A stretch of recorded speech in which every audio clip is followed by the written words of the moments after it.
presidente Lula abre amanhã, terça, reunião da Assembleia Geral da ONU. Ele deve abordar questões relacionadas à fome, mas a expectativa maior é para que ele fale em relação ao meio ambiente e, consequentemente, sobre os incêndios que acontecem aqui no Brasil.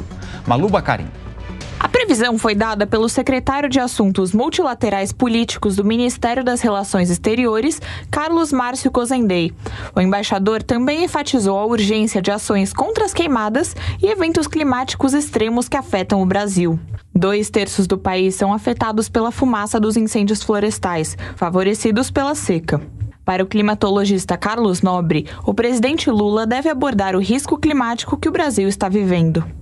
Mais de 97% dos incêndios nos biomas brasileiros, Amazônia, Cerrado, Pantanal, até mesmo no sudeste do Brasil, estado de São Paulo, eles são humanos, são pessoas que estão colocando fogo. Então eu acho que é muito importante que o presidente Lula traga essas questões, quão importante vai ser não só zerar o desmatamento de todos os biomas, o Brasil tem um plano de zerar todos os desmatamentos dos biomas até 2030, uma enorme redução do desmatamento da Amazônia, 2023, 2024, da Mata Atlântica.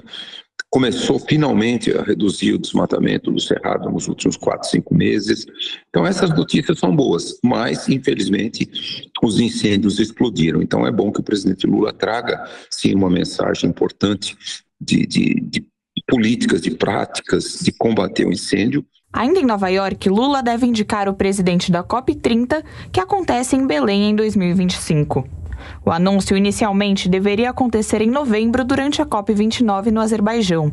Assessores do presidente afirmam que os incêndios que atingem todo o país influenciaram na decisão.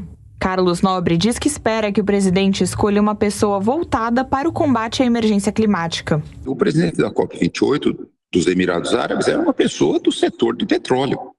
Então, lógico, teve negociações lá, o setor de combustíveis fósseis falou que ia começar a acelerar uma transição, não começou ainda, mas aqui no Brasil não, aqui no Brasil o presidente da COP30, na minha opinião, pode ser a COP mais importante do mundo, porque se a temperatura continuar alta, como 2023, 2024, já chegou a 1,5 graus, do período 1850 e 1900, quer dizer, isso tudo é aquecimento global que nós estamos causando.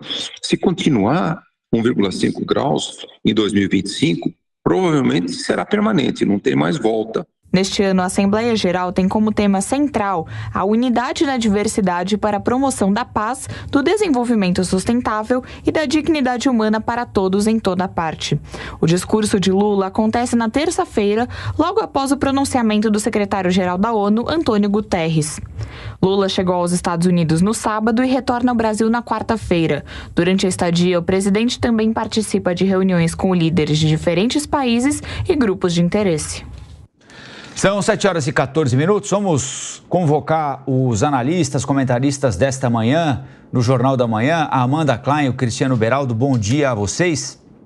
Quero perguntar sobre a expectativa da fala do presidente Lula, em que medida o que está acontecendo aqui no Brasil, esses incêndios todos, enfraquece a condição do Brasil de protagonista nessa discussão sobre meio ambiente. Até usei essa expressão agora no fim de semana. O Brasil sempre esteve em palcos assim, apontando o dedo, né? Indicando quem desmata, quem não preservou, quem não financia a preservação. O Brasil ainda tem condição, pelo menos nesta reunião de amanhã, de manter essa postura, digamos assim, acusatória até certo ponto? Amanda, bom dia. Oi, Colombo, bom dia a você, ao Beraldo, a Lívia, a nossa audiência. Eu não sei se postura acusatória seria o melhor termo, mas eu acho que certamente uma postura de cobrar os países ricos, os países desenvolvidos, pela conta que os países em desenvolvimento e os países mais pobres do sul global estão pagando agora devido às mudanças climáticas, emergência climática. Nós já estamos nesse momento. O próprio cientista Carlos Nobre, que é um dos especialistas mais respeitados mundialmente sobre o tema, falou agora, né? Quer dizer, o mundo já enfrentou um aquecimento de 1,5 graus Celsius em relação aos níveis pré-industriais. Já estamos ali no teto da meta que estabelece o Acordo de Paris. E se isso continuar nos próximos anos, será irreversível. O que estamos assistindo, as queimadas na Amazônia, no Cerrado, no Pantanal, é algo multifatorial. É óbvio que tem muito a ver com as mudanças climáticas, essa seca. A ministra Marina Silva, ontem mesmo, que está em Nova York também para acompanhar essa viagem do Lula, a Assembleia Geral da ONU, falou, olha, a gente está com 60%, quase 58% do território brasileiro seco, totalmente seco, e 1/3 desses 58% numa seca extrema, numa seca severa. Você tem um paiol de pólvora ao ar livre, qualquer fósforo que você risca. E há muitos inquéritos mostrando que há vários indícios de serem incêndios criminosos, até porque a natureza, para pegar fogo, esse fogo não acontece por livre, espontânea geração natural, né? Alguém tem que colocar fogo, ou seja, para abrir uma pastagem para gado, ou por qualquer outro motivo, ou são organizações criminosas, mas isso tem que ser investigado. Agora, é lógico que enfraquece a posição brasileira, porque, afinal de contas, Lula assumiu esse terceiro mandato e um dos seus objetivos é justamente mostrar como o Brasil pode liderar a transição ambiental e a transição energética. Por enquanto, isso não tem acontecido. Bom dia, Amanda. Bom dia, Colombo, Lívia, a nossa audiência. A gente tem um pênalti a pagar por causa do discurso e não por causa dos incêndios em si.